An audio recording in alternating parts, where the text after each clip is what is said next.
آقا تا حالا شده بخوای یه کار خیلی ساده انجام بدی، مثلا یه ریستور معمولی که همه جای دنیا 5 دقیقه، ولی حس کنی کل کائنات از تیم کوک و سرورهای کوپرتینو گرفته تا زیرساخت و حتی کابل روی میزت و هم دست به یکی کردن که کارت راه نیفته. سلام به همگی، من حسینم و اینجا دیلی گیک چالش. خیلی خوش اومدیم به یه ویدیو متفاوت. امروز خبری از آنباکس آیفون 17 پرو مکس یا معرفی ویژگی‌های جدید iOS نیست. امروز میخوام شما رو ببرم به تاریک‌ترین و پرفشارترین بخش کار فنی اپل تو ایران. میخوام از پشت صحنه کثیفی بگم که هیچ یوتیوبر خارجی حتی نمیتونه تصورشو بکنه. اگه تعمیرکاری، اگه عشق تکنولوژی داری یا اگه فقط فکر میکنی داشتن یا آیفون یا مکبوک تو ایران فقط کلاس داره، این ویدیو رو تا آخر ببین، چون میخوام بهت بگم ما اینجا با چه غولایی میجنگیم که فقط یه دستگاهو زنده نگه داره. قبل از اینکه بریم سراغ اصل مطلب، همین الان ویدیو رو لایک. اگر هم هنوز عضو خانواده دیلی گیک چالش نشدی، ساب کن، چون اینجا ما تکنولوژی رو بدون سانسور رو با طعم چالش‌های واقعی بررسی.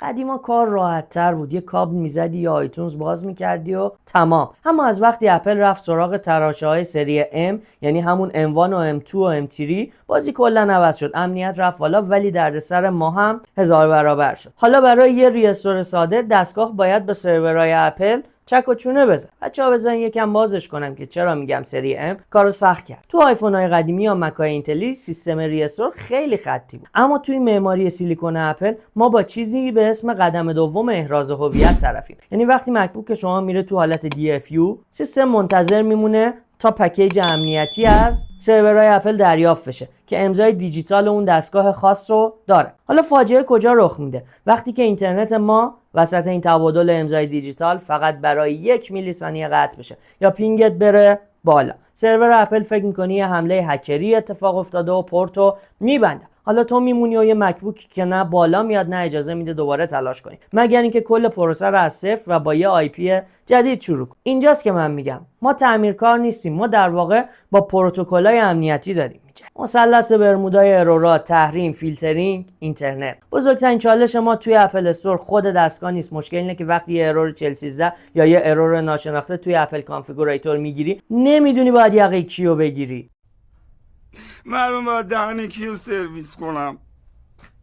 من باید کیو پیدا کنم؟ به کی بگم؟ بیایم با همین مثلث برمودا رو مرور کنیم. فیلترینگ داخلی، اولین سطح. خیلی از پورت‌های اپل یا کلاً بسته است یا انقدر روشون پارازیت و اختلال هست که پکت‌ها وسط راه گم میشن. تحریم‌های خارجی، اپل رسما با آی پی ایران سرویس نمیده. یعنی حتی اگه فیلترینگ هم نباشه، اونا ما رو بستن. اینجاست که تناقض شروع میشه. ما هم از این ور بسته شدیم، هم از اون ور. نوسان اینترنت، یه لحظه پینگ نوسان میکنه و تمام. پروسه ریستور مکبوک که شاید 20 گیگ دانلود لازم داشته باشه، توی 99% قطع میشه و تمام زحماتمون هدر میره. توی این لحظه تو به عنوان تکنسین میمونی و یه دستگاهی که رفته رو حالت DFU بالا نمیاد. مشتری همون بیرون نشسته و فکر میکنه تو داری جادو میکنی، در حالی که تو داری تو ذهنت بین 10 تا DNS و 5 تا VPN مختلف جابجا میشی تا ببینی کدومشون امروز با اپل رفیق. بذار یه مثال زنده براتون بزنم. همین 2 هفته پیش یه مشتری که بنده خدا مکبوک ایر M4 داشت و کل زندگیش روی اون دستگاه بود، دستگاه دیگه بالا نیومد و فقط یه علامت تعجب نشون میداد. نشستم پشت سیستم اول با اینترنت شرکت تست کردم.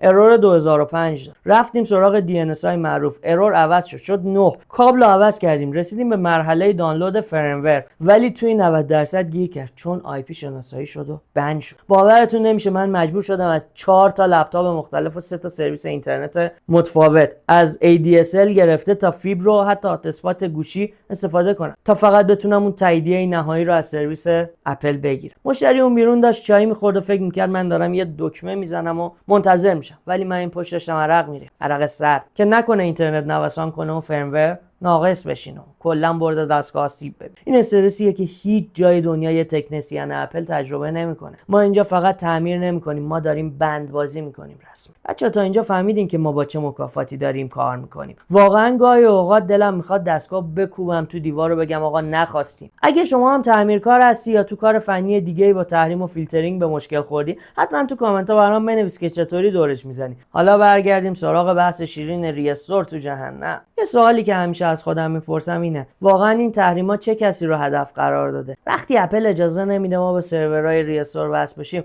آیا داره به دولت فشار میاره؟ داره منی که دارم خدمات فنی میدم یا اون کاربری که با هزار بدبختی و دلار این قیمتی این دستگاه رو خریده تا باهاش کار کنه و نون در بیاره رو اذیت میکنه. ما مخالف این وضعیتیم و مخالف سیاست‌های اپل هستیم که باعث شده از همه جا طرد بشیم، ولی تهش ما مردم عادی هستیم که داریم تنبیه میشیم. از اون طرف هم قیمت دلار رو که دیگه همتون میدونید داره ساعت میزنه. وقتی یه قطعه از زیر دستت خراب بشه انگار داری دیه میدی. توی ایران ما با قطعات اصلی دسترسی مستقیم که نداریم، هرچی هست با واسطه و با قیمت‌های نجومی به دستمون میرسه. توی این وضعیت وقتی یه دستگاه با پردازنده M2 یا M3 میاد زیر دستت که ریستور نمیشه، استرس رو برابره، چون اگه اشتباه تشخیص بدی که مشکل از هارد یا شبکه‌ای، ممکنه هزینه رو دست مشتری یا خودت بذاری که جبرانش خیلی سخت. حالا با تمام این اوصاف ما که نمیتونیم کارو تعطیل کنیم. من توی این سالا یه چک لیست برای خودم درست کردم که وقتی دستگاهی همکاری نمیکنه میرم سراغش. اینا رو داشته باشی، شاید یه جایی به دردتون خورد. اول از همه تست کابل. هیچ وقت به کابل اول اعتماد نکن،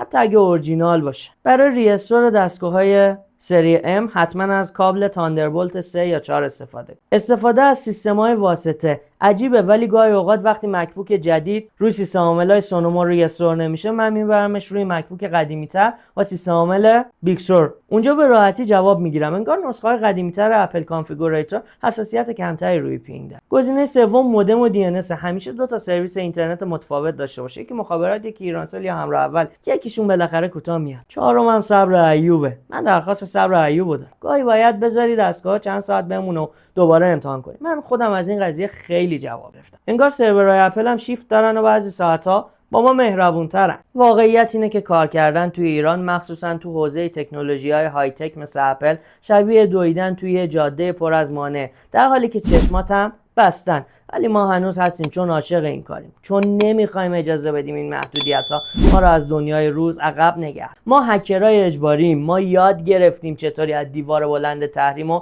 فیلترینگ بپریم تا فقط بتونیم از تکنولوژی که براش پول دادیم لذت ببریم. امیدوارم یه روزی برسه که وقتی یه دستگاه وصل می‌کنیم به سیستم، تنها دغدغه‌مون کیفیت تعمیر باشه، نه اینکه آیا الان فلان وی پی ان وصله. خیلی مخلصیم که تا اینجا همراه من بودین و به درد دلای فنی من گوش دادین. این یه گوشه از زندگی ما توی اپل استور ایرانه. اگه از این سبک ویدیوهای پشت صحنه و چالش‌های واقعی خوشتون میاد، حتما تو کامنت ها بگین تا بیشتر براتون از این ماجرا تعریف کنم. یادت نره ویدیو رو لایک کنی، برای بقیه هم بفرستی. تا ویدیوهای بعدی جیبتون پرپول و دستگاهتون بدون ارور. خیلی مخلصیم.